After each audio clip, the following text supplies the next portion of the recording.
You are now listening to 1-900 Old Ladies, The Lost Art of Making Lefse, written by L. Lee Starr, narrated by the author.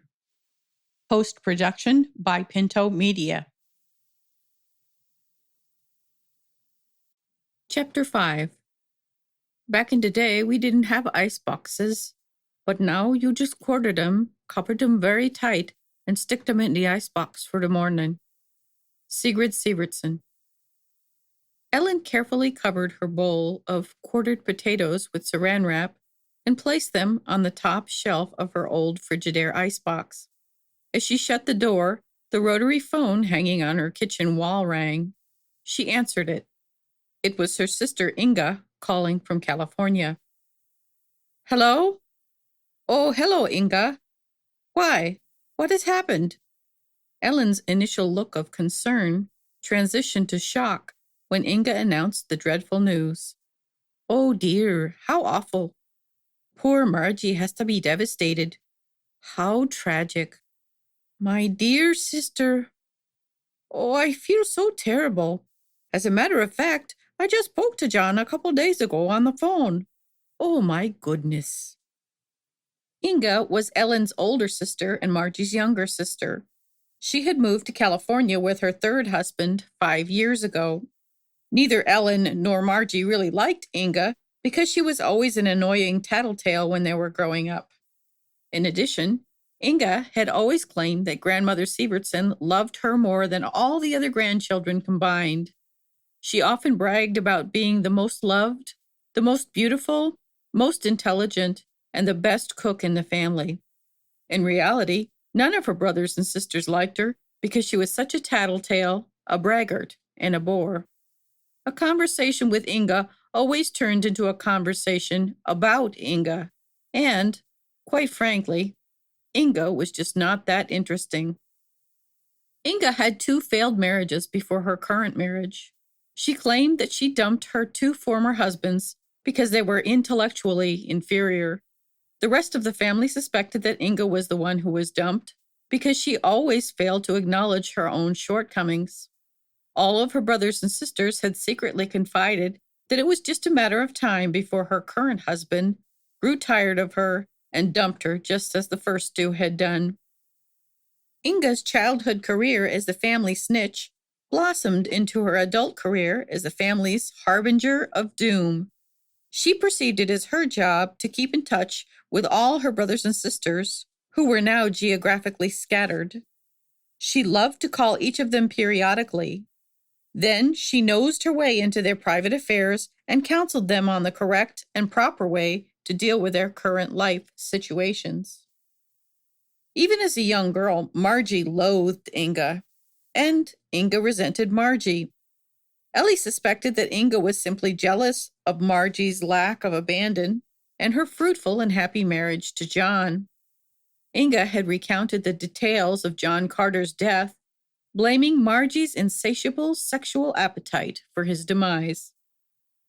Inevitably, Inga hadn't the compassion to leave well enough alone.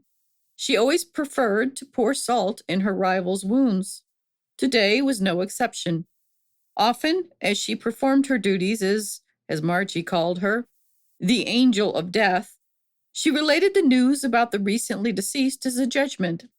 If somebody died, it wasn't because they lived a long and prosperous life. It wasn't because they were just unlucky and their life was tragically cut short.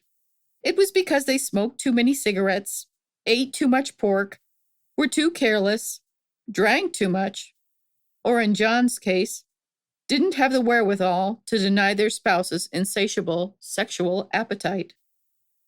Ellie interrupted Inga's diatribe by attempting to focus on poor Margie's loss. Well, dear, I probably should give her a call. Land's sakes, how tragic. John was such a good husband to her, and a wonderful father. Inga tried to steer the conversation to Ellie's current dilemma. Ellie answered honestly, without elaborating too much. Yeah, dear, Stanley has left. It's been about 2.5 weeks now, and I haven't heard from him. Ellie became silent as Inga began talking. This time, Inga decided that she should start passing judgment on her sister Ellie. Ellie should have done more to prevent Stanley from leaving her. Ellie should have done more to be a better mother. Ellie should have stayed home with Stan Jr. and never attended college to pursue a career as a teacher all those years. Ellen sat on the other end of the phone line, patiently listening to Inga armchair quarterback her entire life. Occasionally, she managed to squeeze a "yeah, hun" into the phone conversation, which Inga essentially monopolized.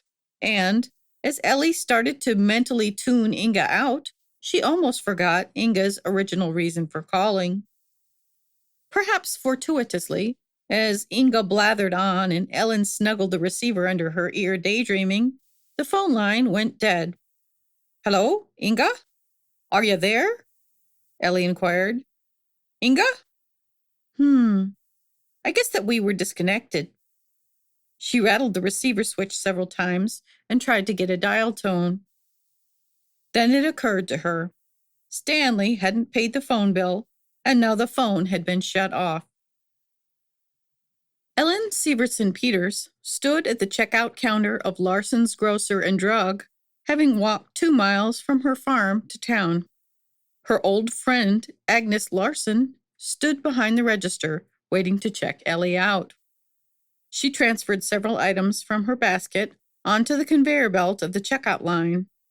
As she had piled the few items she wished to purchase in front of Agnes, she pulled Stanley's burlap bag of coins from her shoulder bag and counted out 15 shiny Susan B. Anthony dollars.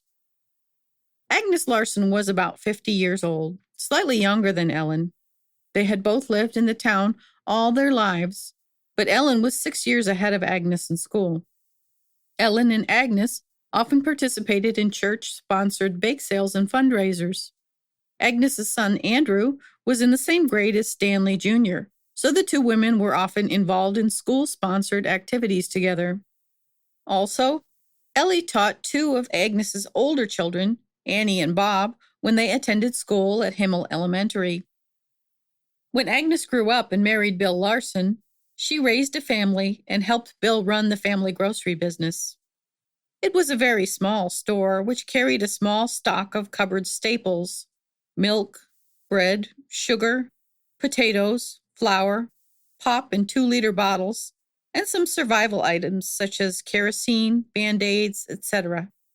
Bill actually had a small pharmacy booth located in the back of the store in order to fill local prescriptions. They only kept the standard and most popular necessities in stock, but the Larsons could always order any non-standard items special and have it ready for pickup in a week at most. Agnes, like Ellie, was a typical North Dakota wife and mother. She had medium-length chestnut hair, which was now streaked with gray. She usually kept it cut in an outward-flipped, layered bob. She had wispy bangs and usually kept the rest of her hair pushed back with a plastic headband. She also didn't wear makeup, but she had deep brown eyes, full lips, and an almost innocent, girlish face, which was always very animated. One needn't have asked what Agnes was thinking. One could pretty much tell by watching the expression on her face. Agnes had always been a very amiable woman who knew all her customers and was always genuinely concerned about their happiness and well-being. She always engaged every customer in some bit of small talk before checking them out and moving on to the next patron. Sheriff Baker stood behind Ellie in line. He held a cup of coffee and a box of homemade Kuchen, a German pie-like pastry, in his hand. As Ellie counted out her coins, Agnes frowned and glanced over at the sheriff. "You know, Ellie, I hate to take these from you. Don't you think they might be worth something someday?" Agnes inquired. "I haven't got time for that, Agnes," Ellie replied. "I need flour now." Agnes once again looked over at Paul. The entire town was aware that Stanley had left Ellie alone and broke. Then she continued, "I feel bad for you, Ellie. That rat husband of yours just ran off and left you. Here you go, hon. Don't worry about it. You keep the coins. Anyways, I still owe you for that fabulous wedding quilt you helped me make for little Annie. Keep it, hon. Agnes pushed over a head of lettuce, gallon of milk, a pound of sugar, and 5 pounds of potatoes. If you want, you can make some lefse to sell at the store here. Everybody's just crazy for your lefse. Ellie nodded and smiled. Okie dokie, hon. It's a deal. I'll bring some by. She grabbed her sack of groceries and started to leave. Then she stopped and turned around again. Oh gosh, I forgot. I wonder if I can get some change for the phone. I need to call my sister, and the payphone won't take these darn coins. Sure, hun, Agnes replied. Ellie counted out 5 coins. Agnes opened her register and broke a half a roll of quarters she had in her drawer and handed it to Ellie. She picked up her sack and made her way out to the payphone located on the front porch. She set her bag down on the porch, reached into her purse for Margie's phone number, and inserted the proper amount of money in order to place the call. Sheriff Baker had checked out his items, but he monitored Ellie from inside the store window as she called her sister. Hello, Margie? Oh my gosh, hon. I don't know what to say. Yeah, Inga called me, but they shut off my phone. I'm so sorry, dear. Is there anything I can do for you? Ellen could barely hear what Margie said on the other end of the line. She sobbed so uncontrollably, it was hard for Ellie to make out words in between all the snorting and wailing sounds. Are you getting by, hon? What about money? Marge explained that John had sunk their last $100,000 in savings in a life insurance annuity, which should pay out quickly in the event of his death. Well, dear, I'm glad for that. I wish I could do more. I'm sorry I didn't call you, but it seems they've shut off my phone. Just then, Ellie could hear the recorded message prompting her to put more quarters in the coin depository. Oh dear, Margie, hun. I've run out of time. I've got to go now. Let me know if I can do anything, okay?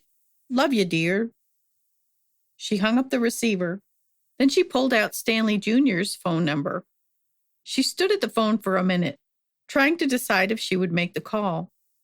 Then she decisively inserted another quarter and dialed the operator. Her hands were now so ice cold, she could barely get her fingers to cooperate. As she spoke to the operator, she could see her breath in front of her.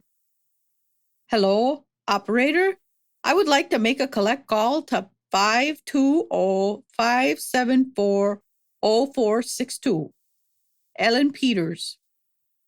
Ellen's daughter-in-law, Rosa, answered the phone. She accepted the charges. Hi, hon, it's Mom.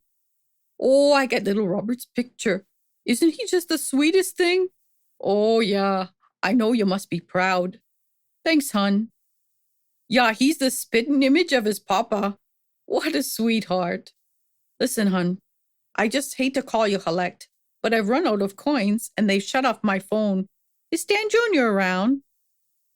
Ellen waited patiently as Rosa called Stan Jr. to the phone. Her teeth chattered as she stood on the porch in her worn winter coat. Stan Jr. answered the phone, and Ellie smiled broadly. Hi, sweetie. It's Mom. How are you, son? Oh, yeah? He did he? Oh, my. 13 pounds, you say? Oh, gosh. He's going to be such a big boy like his daddy. Listen, son. I know this is your dime, so I'll try to make it short. I just wanted to know if Aunt Inga called you to tell you about poor Uncle John. Oh, she did? I know. Isn't it just terrible? Yeah, I just talked to Aunt Margie. Oh, my gosh. She is just beside herself. But luckily, Uncle John left her with a life insurance policy. Oh, yeah, I wish I could go to the memorial, but you know how tight money is. Ellie patiently listened as her son quizzed her about her health and her financial situation. Oh, dear, I'm fine. You needn't worry about me. Ellen hesitated. Then she inquired, Listen, son, how's your dad doing? She bit her lip. Slowly, as Stan Jr. related the details of the past week's events, her look of ambivalence transitioned to concern. What do you mean you don't know where he is? Ellie raised her brow. Oh, gosh. And while Ellen remained silent, Stanley Jr. retold the story of his father's short visit to his son's home. When Stanley Sr. decided to live with his son in Tucson, he announced this decision to everyone that is, except Stanley Jr. and his family. Sr. had packed his small bag of clothes, took his roll of money, and headed off for Tucson 2.5 weeks previous. He drove the entire 1,500-mile trip, stopping at rest stops along the way to sleep. The engine of his battered red Chevy pickup truck sputtered as he wound up the Black Hills, through Wyoming, and south to Denver. His radiator overheated 3 times, so what was normally a trip which took 26 hours to drive ended up taking Stanley Sr. almost an entire week. When he arrived at his son's home, he arrived on a Saturday morning. He knocked on the door, and his son answered it. "Hey there, old man," Stanley Sr. greeted him with a half-man hug and a pat on the back. He smiled sheepishly and teased, "I'll bet you're surprised to see me here." Stan Jr. was completely taken off guard. Even more shocked was his wife, Rosa, who had come to despise Stan Sr. But Jr. invited Stan Sr. in, like the good son Ellie had trained him to be, and permitted his father to stay. He convinced his wife that it would only be temporary until his father could find a place of his own. Jr. also stipulated to his father that he expected him to treat his new wife and son with respect. No cursing, no drinking, and no abusive language.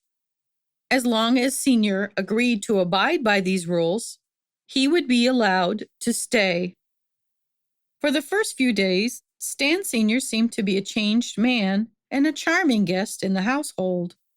But one morning at the breakfast table, Rosa grew short when Stan Sr. ordered her to make him a cup of coffee. She had stayed up most of the previous night with little Robert, and she was exhausted. She also struggled with a severe case of postpartum blues. Needless to say, Stan Sr. let some of his old behavior slip out as he jokingly criticized Stan Jr.'s failure to whip his wife into shape.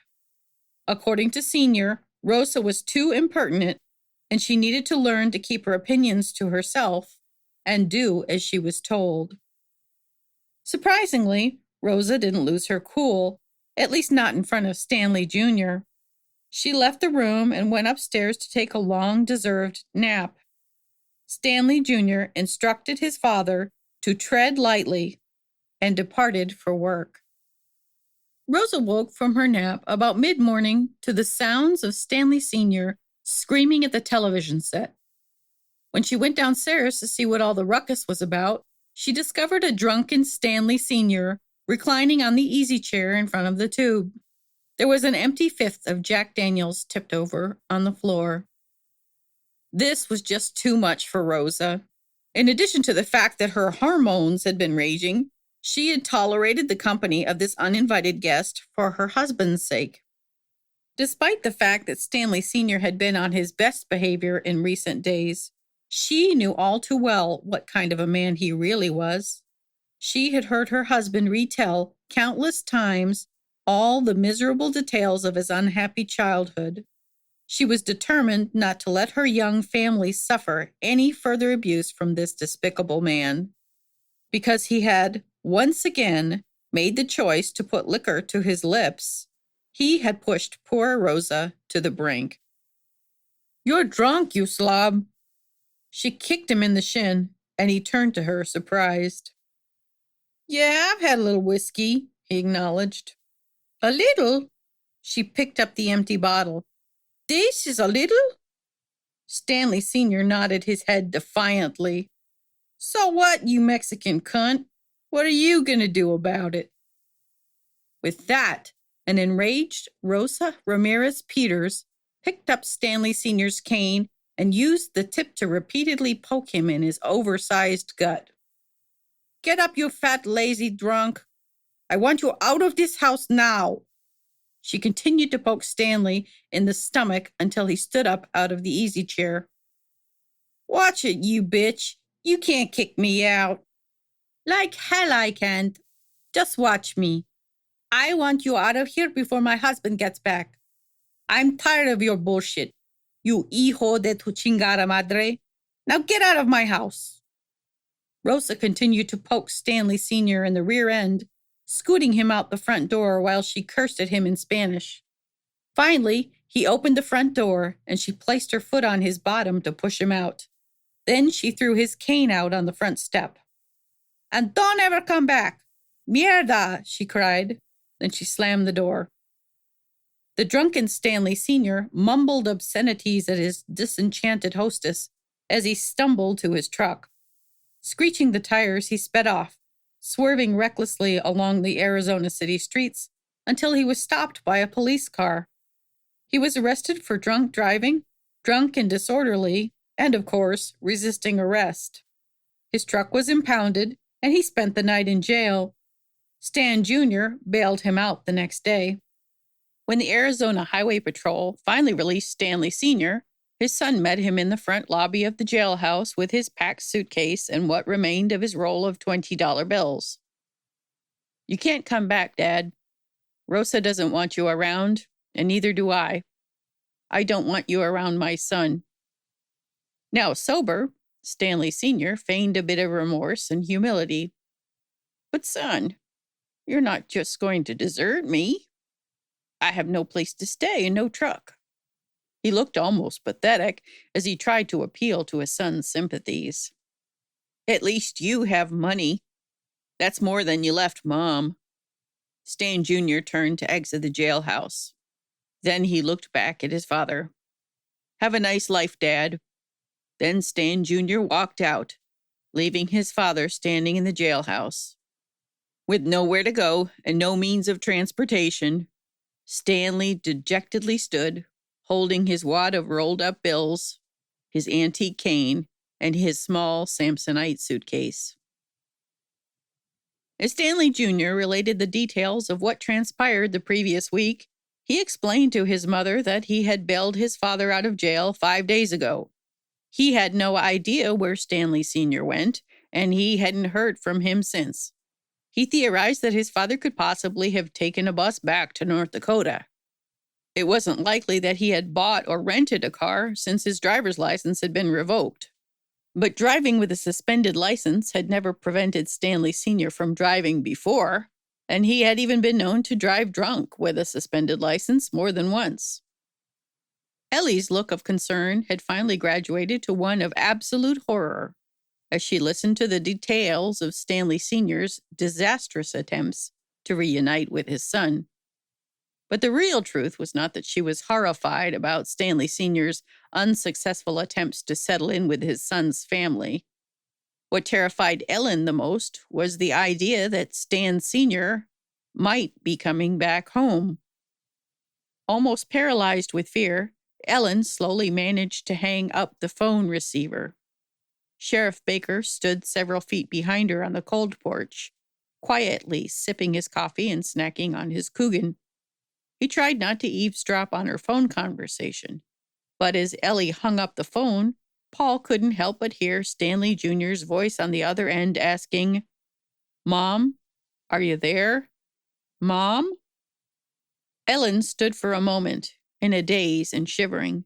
Sheriff Baker inadvertently startled her as he approached her from behind and tapped her on the shoulder. "Is everything okay, Miss Sievertson?" he asked. Her heart jumped. "Oh my gosh, Paul, you startled me." "Oh yeah, hon, everything is fine." Still flustered, she bent down to pick up her bag of groceries. "Aw, Miss Sievertson, don't tell me you're going to walk those groceries the 2 miles to your house now, are you?" Paul looked concerned. "Oh, I'll be fine, hon." "No, now I insist on giving you a ride. Why don't you come with me?" Paul took Ellie's bag of groceries and put his arm out to invite Ellie to take it. "Land's sakes, Paul, you always were a kind boy." Ellen gratefully took the sheriff's arm as they descended the porch steps to his patrol car. "Are you kidding, Miss Sievertson? Doris would never forgive me if I let you freeze out here in this cold." He smiled.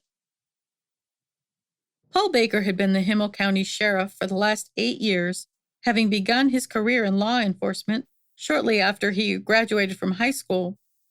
He joined the police academy, subsequently serving as a local law enforcement officer. During his career, he became acquainted with and trusted by everyone in town and practically everyone in the other neighboring towns of the county. He won the sheriff's seat in a landslide election in 1986 when he ran for office. His record was spotless, and his character was so squeaky clean, it was almost as if he ran for office completely unopposed. Paul was always a nice-looking young man. He was now 36 years old, but he looked much younger. He kept his dark brown hair cut short and a youthful but conservative cut.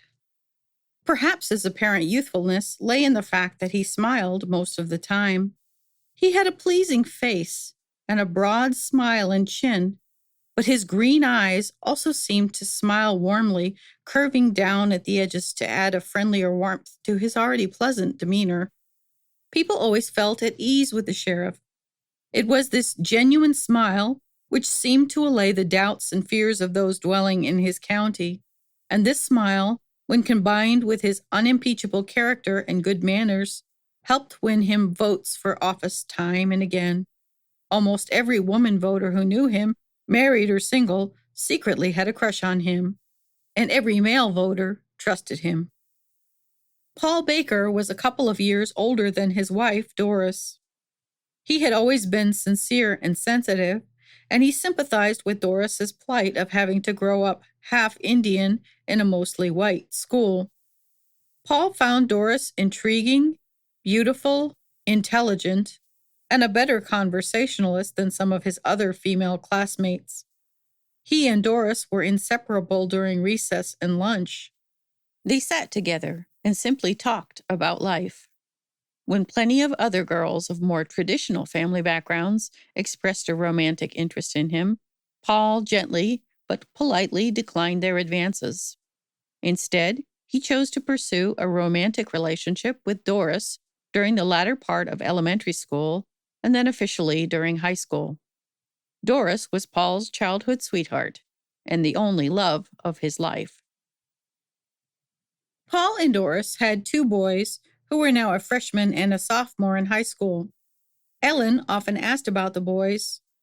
As they rode the 2 miles in his squad car back to her farm, she asked about them again.